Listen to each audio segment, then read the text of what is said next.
আসসালামু আলাইকুম। কাজীবাড়ি হেরিটেজ স্টেটের সংক্ষিপ্ত ইতিহাস পর্বে আপনাদেরকে স্বাগতম।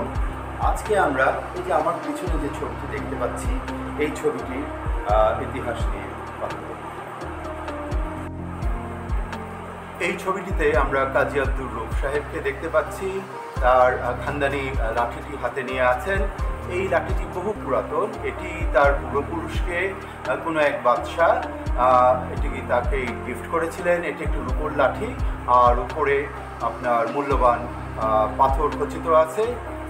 মূলত পীর সাহেবরা সোনা ব্যবহার করেন না, সোনার জিনিস, তো তার জন্য তাদেরকে রূপার লাঠি গিফট করা হয়েছিল।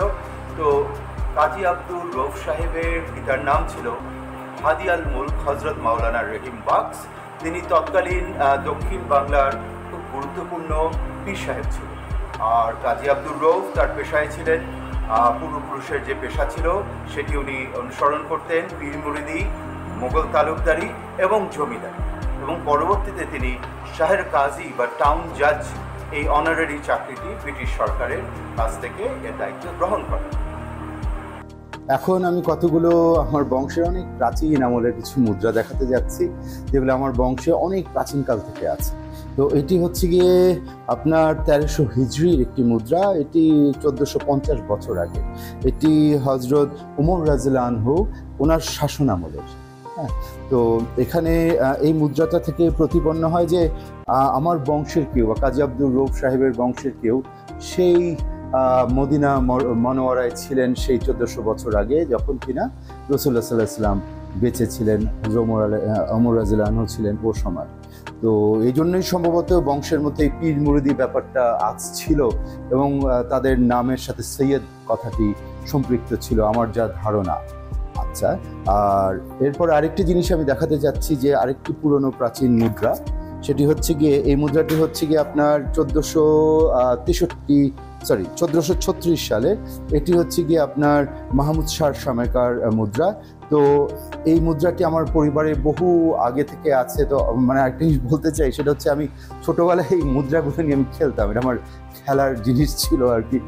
তো এনিওয়ে, তো এটা মুদ্রাটি হচ্ছে 1436 সালের।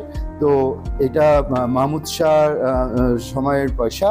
তো কথাটি এটা আসছে যে ওই সময় ভারতবর্ষে আমাদের পূর্বপুরুষ কাজী আব্দুর রউফ সাহেবের বংশধর বা আমাদের বংশধর কেউ একজন ছিলেন। তো সম্ভবত ওই সময় ওনারা এই ভারতবর্ষে এসেছিলেন এবং এই মালওয়া থেকে, এটা তো মালওয়া সালতানাতের সময়কার ভারতবর্ষে, তো ওখান থেকে সম্ভবত আমাদের ঢাকায় আসেন এবং এই মসজিদটি খুব সম্ভবত সেই সুলতানি আমলে বানানো হয়। এটার কিছু স্ট্রাকচার্স আছে সেরকম সুলতানি আমলের, আর এইগুলো দেখে বোঝা যায় যে ওনারা পীর বংশ হওয়ার একটা কারণ আছে। আর এই মুদ্রাটা দিয়ে বোঝা যায় যে তারা এই সুলতানি আমলে আমার বংশের অস্তিত্ব এখানে ছিল। আর সেই যে কালো পাথরটির কথা বলেছিলাম মক্কা থেকে আনা, এটি সম্ভবত ওনারা ওই মক্কা বা মদিনার কোন একটা অংশ থেকেই এসেছিলেন ওর সময়।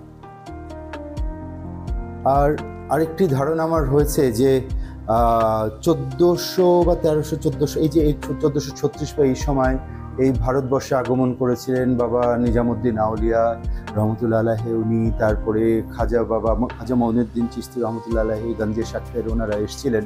তো আমার ধারণা এবং আরও 360 জন আউলিয়াও বাংলাদেশে এসেছিলেন, যাদের দ্বারা ইসলাম প্রচারিত হয়েছে বাংলাদেশে। তো আমার ধারণা যদি ওই সময় ওনারা আগমন করে থাকেন, তাহলে হয়তোবা ওনাদের কোনো লটের সাথে বা ওনাদের কোনো দলের সাথে ওনারাও হয়তোবা এখানে এসেছিলেন। সম্ভবত আমার আরও রিসার্চের প্রয়োজন, ইনশাল্লাহ হয়তো এটা আমি পেয়ে যাব। আজ এ পর্যন্তই।